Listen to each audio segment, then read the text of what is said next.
खबर आपको दे रहे हैं, पीटीआई का बानी मेंबर हूं, तहरीक इंसाफ को बेजाब्तियों के तहत चलाया गया। अकबर एस बाबर ने बोल न्यूज पर तर्जुमान पीटीआई का मौक़िफ़ मुस्तरद कर दिया है।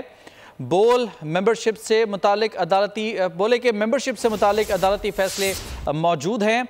इंट्रा पार्टी इलेक्शन के नाम पर फ्रॉड हुआ। पार्टी आइन में निगरान चेयरमैन की गुंजाइश नहीं है। कुछ लोग तहरीक इंसाफ को तबाह करना चाहते हैं। अकबर एस बाबर, जिन्होंने बोल न्यूज पर तर्जुमान पीटीआई का मौक़िफ़ मुस्तरद किया है, कहा कि पीटीआई का बानी मेंबर हूं, तहरीक इंसाफ को बेजाब्तियों के तहत चलाया गया। उन्होंने कहा कि मेंबरशिप से मुतालिक अदालती फैसले मौजूद हैं। इंट्रा पार्टी इलेक्शन के नाम पर फ्रॉड किया गया। पार्टी आइन में निगरान चेयरमैन की कोई गुंजाइश मौजूद नहीं है। कुछ लोग तहरीक इंसाफ को तबाह करना चाहते हैं। इंटरव्यू में उन्होंने मजीद क्या कहा, आपको बताएंगे 12 बजे के बुलेटिन में।